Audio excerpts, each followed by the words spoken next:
Welcome to the Howl, where we get to go in depth with students and faculty, hear their stories, and get a front row seat to learn about our community. I'm your host, Jacob Gerton, the Associate Director of Admissions here, and today we have Mr. Richards, Director of Secondary School Advising, to help us unpack the journey that our students undertake as they search for their best fit school after rectory. We'll also hear from Nora, class of 2025, who reflects on her own experience as she awaits her results.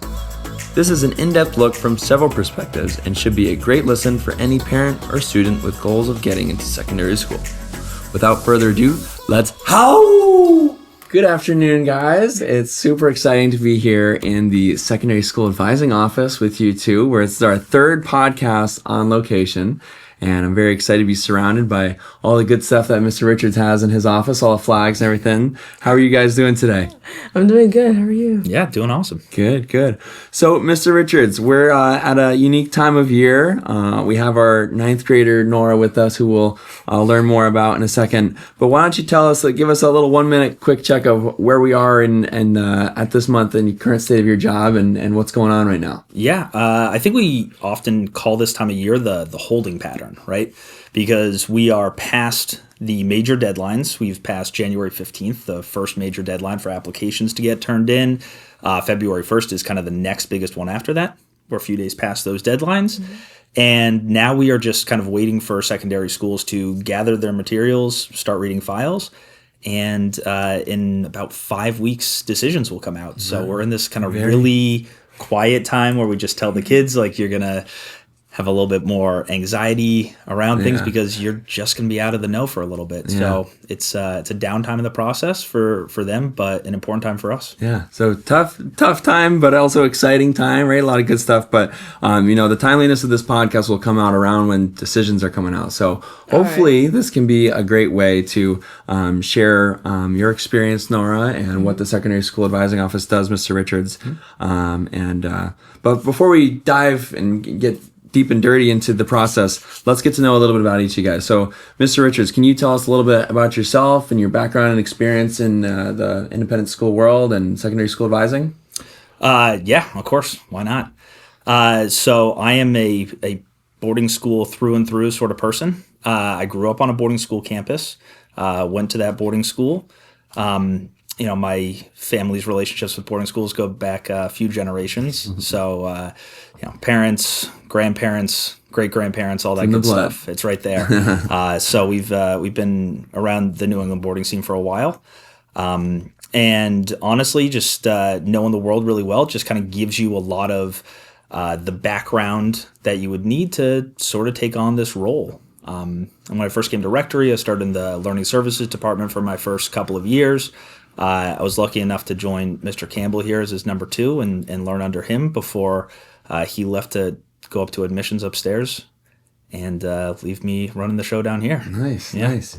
All right, Nora, let's get to know a little bit about you. Tell us about you, where you started at Rectory, and just kind of your time and parts of Rectory you've been involved in. Sure. So I joined 6th grade as a boarder, and that was a huge jump for me because I used to be a day student back in Kenya.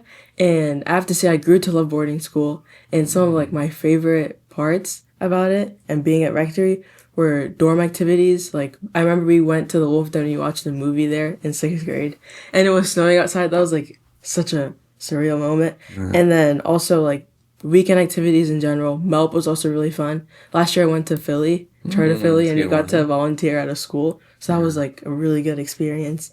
And yeah, some organizations I'm involved in. I'm ambassador. I've been an ambassador for 2 years. I'm also in community service, and I'm the leader of a SHIELD, a DEI group. Yeah, we the admissions office leans on you a lot for our tours. So, you were an easy pick when we wanted to talk about this. And how are you feeling now that you're about halfway through your ninth grade year at Rectory after being here since 6th grade? How's it all feel? I remember being in 6th grade and wondering, looking up to 9th graders and wondering where I would be. And I never imagined being here in 9th grade. And so that was that's still crazy to me that I'm in 9th grade and Rectory is almost over. But it's been a really good experience, and I've been able to become more independent and just navigating school life, friendships, being around your friends like every day, 24/7. Yeah, in ninth grade year, that's the big year, right? Rectory goes up to ninth grade, and it's kind of like, all right, well, what's next? And not only are Right. you worried about your grades and friends and all this other stuff, but that's kind of where we bring Mr. Richards into the picture, who will kind of start by talking about the timeline of when you start thinking about that, right? Because it actually starts a little bit before Right. ninth grade. So why don't we get into the secondary school process a little bit and kind of how it starts and what conversations you're having with families when and just all the overview. Yeah, I think that it's always funny to talk about the calendar for secondary schools because the application process, we're so used to admissions having their own calendar. You have your own dates. We have the actual school year calendar that starts in September and goes until May. And I always tell people that my kind of year and caseload ends on April 10th and my new one starts on April 11th, which seem like these really arbitrary dates. But that's when we do the trade-off between our ninth graders being in their position to pick their schools and sign the contracts, pay those deposits, and when we start working with our eighth graders. So April 11th is kind of my traditional like first day of school almost, which again feels really weird at the end of the actual school year.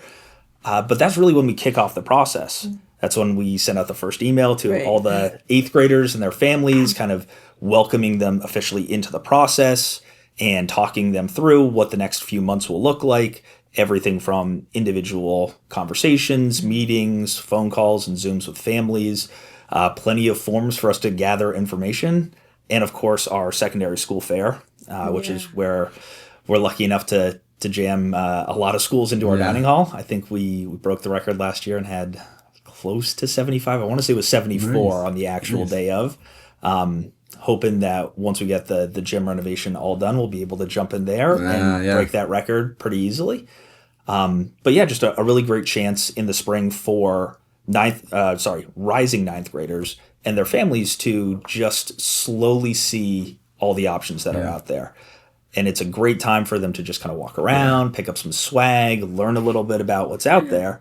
Oh, the swag is a huge part of this, right? Everyone knows that swag is stickers, candies. Well, you got all good the stuff. best schools. Pens. The best schools always have the bags, though, right? Yeah. That's where you got to go first. Is you get the bag so you can fill it with stuff from the other school, right? Brochures, the opposite of the swag, the brochure. It's good to take the brochures, and the schools, of course, want you to take everything because it's just extra marketing and getting their name all over. They want you to take the pen and lose the pen and have someone pick it up so that their name gets out there more and more. Essentially, we take everything from that spring term, all those meetings, gathering all of our documentation, figuring out where kids are with their grades, getting a sense of what student leadership and service will look like for the next year. And we use that to just start with our proposed initial school list. Usually about 8 schools for boarders for them to start looking at, built from a much bigger pool of like 40 that are probably about good fits. And then over the summer, it just kind of becomes this exploration, back and forth, chatting, updating people on, how they are progressing in their search, figuring out what research, right? Yeah. When did you first start like really thinking about, like, when did it become real? When you walked into the fair or when you got the email from Mr. Richards? When did you start thinking like, all right, this is like, we got to dive deep, 2 feet, 1 foot in front of the other? I think it was the email from Mr. Richards. I remember like going back. No. I mean, it is. It's so long. I remember going back from school. It was like the last day. I remember like my dad reading me the email about like applications and like figuring out school lists and like where he thinks I might end up. And that was like a big realization. I'm like, oh, like I actually like I'm leaving. Yeah, because you've been here since 6th grade. It was kind of home, right? So now bring us into the fall when, you set foot back on campus, everyone had a great summer, you come back and get to see everyone. And then, it really starts. There's the leadership trip that you guys go on as a ninth grade group, because that ninth grade, like, it's a unit. It's a really special group. So kind of bring us to the fall term and what that, where we go up from there. Honestly, I think that the ninth grade leadership trip we do now that Mr. Campbell runs for the Dean of Students office has been just a really, really nice addition. Honestly, it just gives the kids a chance to connect with each other, not in a school setting. It's especially good for our rising our new ninth graders to mix in with the rising nines who have already known each other and think, well, I'm going to get all of this both unstructured bonding time, but also non-academic bonding time where there's activities to do and we kind of push the kids to challenge themselves in a variety of ways. And they can start to see what people are bringing to the table that goes beyond a classroom setting, beyond an athletic team or something like that.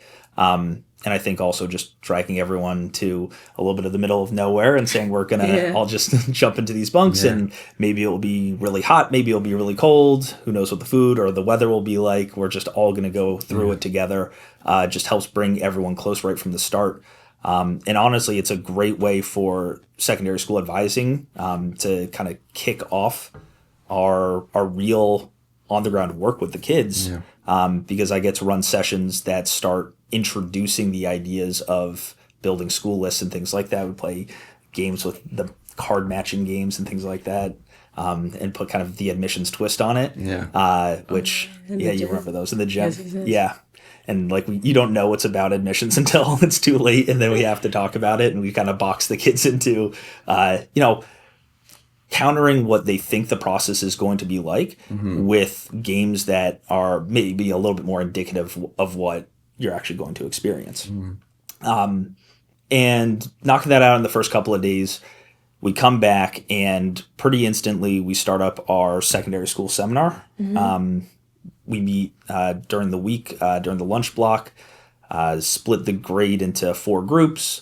So everyone is in there with somewhere between like 10 to 15 students, kind of depending on the year, so that we can tackle concepts that are related to where we are in the process. So before kids go off and do their interviews, we talk about interview prep, strategies for kind of maximizing your time on a school campus. Before they start writing their essays, we review the topics and kind of tropes you don't want to fall into, as well as saying, well, there's a really great angle that you can write about for this topic because you are a rectory student. Those are kind of the 30,000 foot views that we do, while also offering, individual interview prep for kids or individual essay feedback for kids. But just knowing that the seminar is going to be this kind of constant check-in point throughout the process, making sure that kids are fully in the know, can help kind of take the information and relay it to their families in a way that is both practical and time-saving for us, but also just enables them to take a little bit more ownership of the process. And what would you say, Nora, is like, was there a part of the process, like, were you nervous about the interview? Were you nervous about learning about schools? Like, what part was there, or anything in the seminars that was like particularly helpful for you during the process? All right. Well, I have to say that like interviews and then just like feeling worried because I thought like I was behind. Those are two things because I really want to do well in my interviews, and like that was like a moment where people can get to know me. And so like through the seminar and then also just like one-on-one meetings with him, like he helped me with my interview prep, and he helped me with like just realizing like I'm okay, like it's gonna be fine. What does the interview prep look like? Like, does he put on a different hat and like act like someone else, or what does the interview prep look like? Like I go into it and like immediately it just starts. Like it's just like, hi, what's your name? Like, nice to meet you. I'm Mr. Richards. Nice. I'm gonna ask you a couple questions. Like he just dives into it. Nice. And I remember the first one, like he told me I did really good for it, so that made me really feel really well. All right, good. But yeah. Not surprising, Nora. Not surprising. Well, we were trying to catch you off guard to like simulate the nerves that you would have going into an interview. Right. And I'm someone that Nora has known for years on this campus, and you'd already spent plenty of time like coming into the office to ask me questions. You coming into this office again and sitting down and me saying, okay, so we're going to do interview prep, and walking you through that wasn't going to get you kind of thrown off your game. Right. I was trying to mimic you like walking into a school's admissions office or loading up a Zoom with a rep there and trying to see how you did under a little bit of pressure, just kind of throwing her to the wolves a little bit and seeing how she did. That's great. And talk a little bit about the school visits, because I know those are a big one, right? So you have the fair and you collect a lot of information, you learn about schools. Did you end up seeing a lot of those schools when they came to visit campus? And then, you also follow up and go actually visit the campus themselves. So there's so many different touch points that you can see with the school. So talk a little bit about that and how that helped you learn about schools and figuring out, all right, well, what am I looking for in a secondary school? You want me to start? Yeah, sure. Well, I think the background to it is that while the fair is just kind of this big, crazy event where there's all these schools, all these kids, all these families, consultants who are all coming together to gather and exchange information, the really nice part about the schools that come to visit us is that it becomes a really intimate environment where there's kind of a back and forth with the information, or at least ideally so. I try to excuse myself from the room so that the kids can have the time with the admissions reps who are coming in. But the idea is for them to try to get to know the school a little bit better, present about themselves, also just get a little bit of experience interacting and talking with professionals, especially before the interview that you do, whether it's virtual or in person, just because you get to see that most admissions reps aren't these terrifying people that are trying to trick you. They really want to get to know you. That's the one line I say in all my interviews. Like, I say, I'll tell you a few things about me, so I'm not just some stranger asking you questions. Yeah. You got to feel comfortable with the person. So when you get to know them and see them, talk about when they came to campus and were sitting in here. How did you find that helpful in the process and learning about schools and, checking one thing off my list? So I wasn't thinking about that school, or, okay, maybe not that school.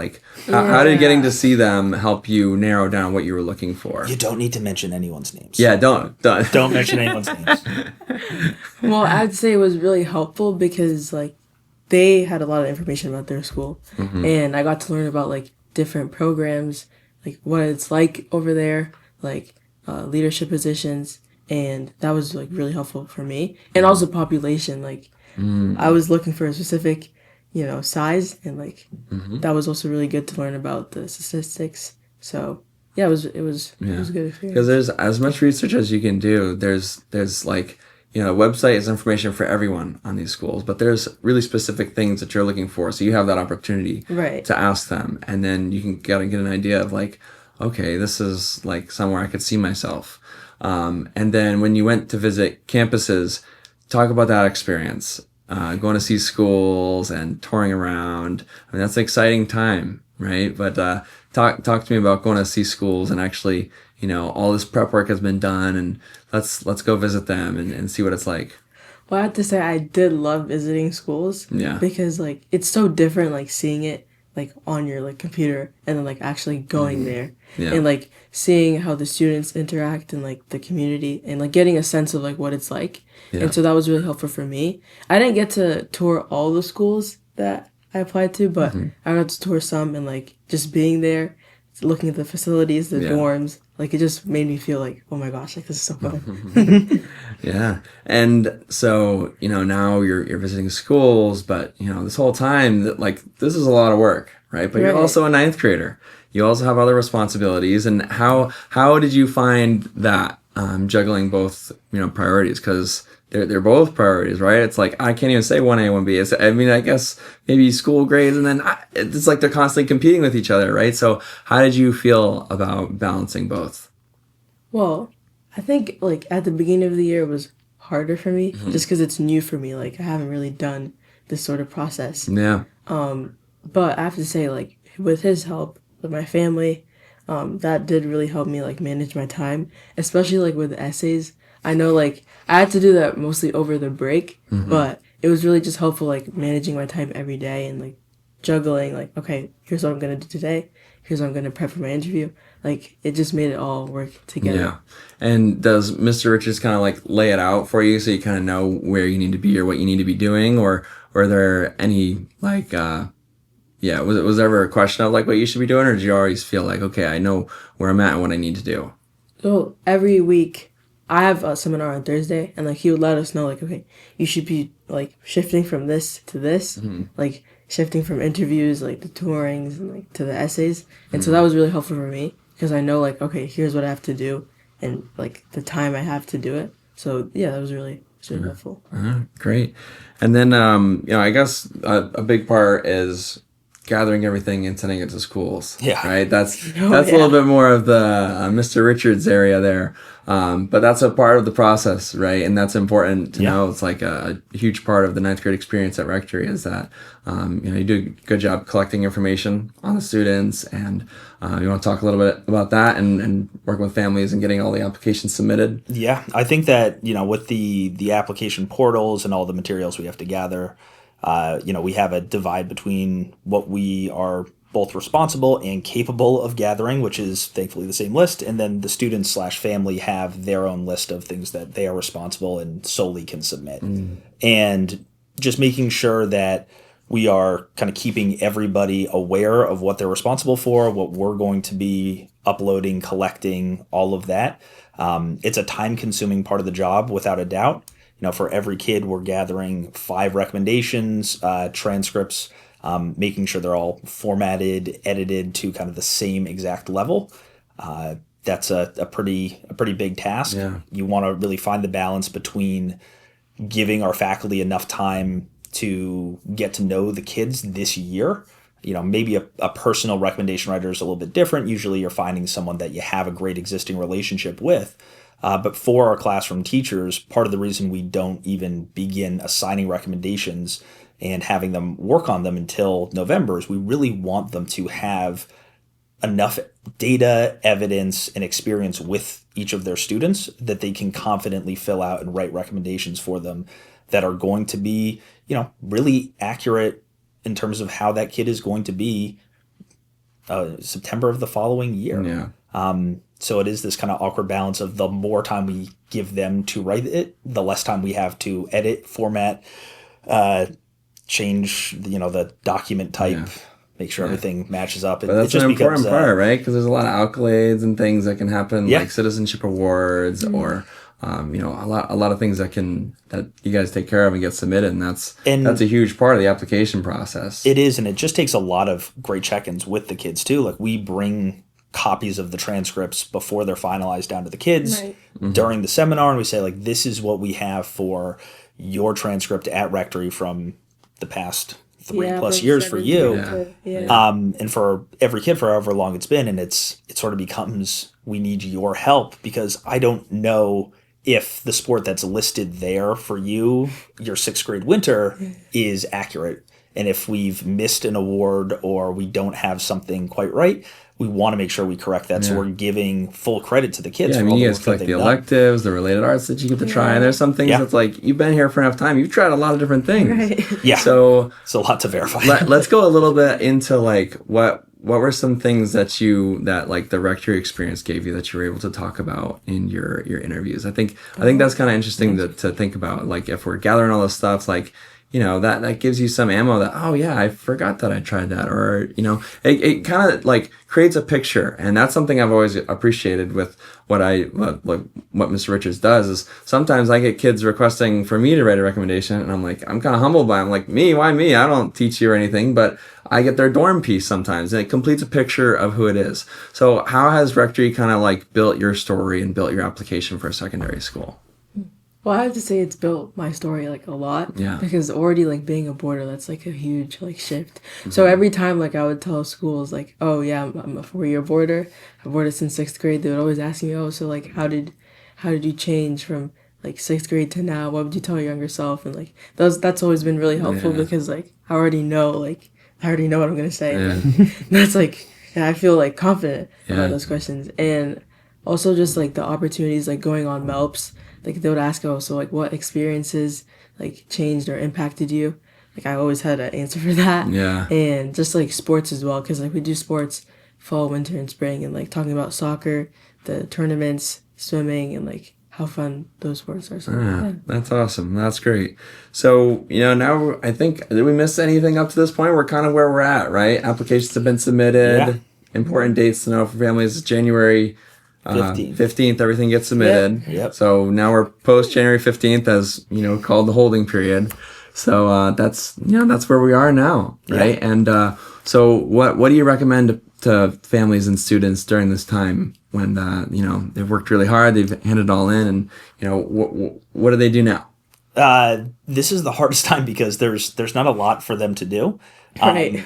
We even our seminars right now, they are really sporadic. So we had them right up until the 15th, and then one after that to just kind of make sure everyone was on the same page. And then we've had a few weeks off, and this is like our first week back with the seminar. And it's just us giving information about like, hey, the 3 decisions that are going to come your way could be accept, waitlist, deny at any of your schools, and just walking the students through what that's going to look like. Just again to help give them the tools so they can have a practical conversation with their families, because March 10th happens over spring break. It's not Right. something where they can come and knock on my door. I take a lot of phone calls that day, a lot of emails, plenty of Zoom calls, all that sort of good stuff. That's also really cool that you get to have that experience with your family. You know, like you're gonna be with your family when you get that news, and that's really cool. But there's always a lot of questions. Even if you get great news, there's plenty of Right. unknown, because now you have the information that you've waited months and months and months for. And then you go, oh my God, what do I do with all this? How do I handle the revisit days and all these millions of other questions that get opened as soon as you have this new avenue? And for us to, again, use these last few seminars to try to just answer those questions and get ahead of things, I think it's a nice little bridge during this otherwise really quiet time, where there's just not a lot for people to do besides kind of sit and wait and trust that, they have gone through the process and taken care of all their parts, that all of the That's a kids. good time to just kind of like put it all together and be like, okay, I've been a rector for this long. I've put all my work into my applications. Now, you can kind of really sit and reflect and be like, this is what I know I'm looking for in my school. So what are you looking for in your next school? And like, how has that kind of, you can really think about that, right? And then you'll have the options. You can say, okay, like I feel comfortable and confident with this decision. I'm not going to second guess it because, now I can think about right now during this waiting period, like I know what I'm looking for. So what do you think what are some major items on your checklist? You said school size a little bit. Anything else? I have to say, I've always played like soccer since like kindergarten, so that would have to be one, and Nice. swimming, and then I guess like art. Like I do love art a lot, and yeah, I guess like just outdoor kind of stuff. Yeah. I like to go to a school where like over the weekends, like I'm always doing something, and I always get to like interact and like feel like I'm a part. Yeah. Well, I know when decisions come, you're going to do well, Nora. So thank you for being a part of this and sharing this experience. Okay, so now that we've kind of went over the process, what's the takeaway that you have for families, or maybe based on your experience of doing this for so long and being in the secondary school office, that you've seen kids that have graduated and gone to schools, and I guess what's just kind of a story or a fact or just something that kind of sticks out, that's unique or that people should know? Yeah, I mean, it's a really good question. And honestly, I think that, we spend a lot of time, whether it's with the kids, talking with families, consultants, about making sure you are finding the right place for you, making sure that the school that you are going to after rectory is going to help you kind of continue that educational journey and let you become your best self, the self you want to be, however you want to define that. We tell the kids a lot, at this time of year when the students do ask, how should I be feeling? What should I be doing? I like to remind them, if you have followed along with everything we've kind of put forth, if you have given your best effort and shown your best self, you can kind of confidently look in the mirror and say, I may not get the results I want on March 10th, but I know that I put my best self out there. And the results I'm going to get back are going to be fair. Yeah. Just knowing the way that we are going to present files as a school and the amount and levels of reading and evaluation that the secondary schools are going to put applicants through, we know that nothing is really going to be missed. Yeah. And because of that, I like to, it's hard to find necessarily data on this or anything like that, but it is nice having Mr. Data, Mr. Richards, right? He's Mr. Data over here. but having kids come back over family weekends and things like that, and especially kids who maybe didn't wind up at their first choice because it maybe hadn't been the greatest fit for them, but found themselves at what we would have termed a great fit for them, and probably put a lot of time and energy into talking them through why they should be pretty happy with their result. hearing from those kids, kind of in retrospect, looking back and Yeah. saying, I have had that great experience. This was the right fit for me. I've made the most out of it. Those are the moments where, you kind of understand that everything has flown in the right direction. Yeah. So I like looking at those moments of kids coming back and kind of expressing that, Hindsight is will work out in 2020, the end. right? Hindsight is 2020, and when you're there, you're like, man, I'm grateful to be here where I am. But going through the process is like, it feels like a lot of pressure, and it feels like so much, right? So, what do you think that, what's your takeaway from the secondary school advising experience here at Rectory, and how have you felt prepared for everything, or just in general, how has it made you ready for the application process? Well, I have to say one takeaway is definitely like learning that there could be a kid like who has like a lot of like extracurriculars, like they're smart and like they seem like a good fit, but like they might not get into school because like the school is looking for like a specific person or like a specific like thing, like. And I guess for me I had to learn that because it's like I can have a lot of extracurriculars and like do really well in academics, and I have to like just know like in my head even now, like on March 10th I might not get into like a certain school because like maybe I wasn't the right fit for them, and like I got into all these other schools and like that's great too. Yeah. But just like know that like schools like look for specific things and like the right fit, and like learning that last year really, like that was like takeaway for me. Yeah, that's got to take off some pressure as you're applying too, and as you're Right. going through it, because like you have a great amount of confidence about yourself, and you can feel comfortable that what you got out there is worth it. And the schools that do accept you made the best decision that they could have made. So I'm really excited to see where you go, Nora. I think you're going to do really great things. And thank you for doing things like this. Thank you. For having me. It's fun. It's why I do what I do. I just love working with kids, and it's fun, and it's great to see you guys grow, and you've grown a lot. So thank you so much, Nora. I appreciate it. And Mr. Richards, thank you. I appreciate your time. This wouldn't be the Howl podcast if we didn't end it like all true Wolfpack would. So we're gonna put our hands together, right, just like the sports, and we're gonna give a nice big howl. All right, right, 3, 2, 1, howl! Great job. Thank you. Bingo. If you want to find out more about Rectory School, call the admissions office at 860-928-1328, or you can reach us at admissions@rectoryschool.org. Thanks for listening.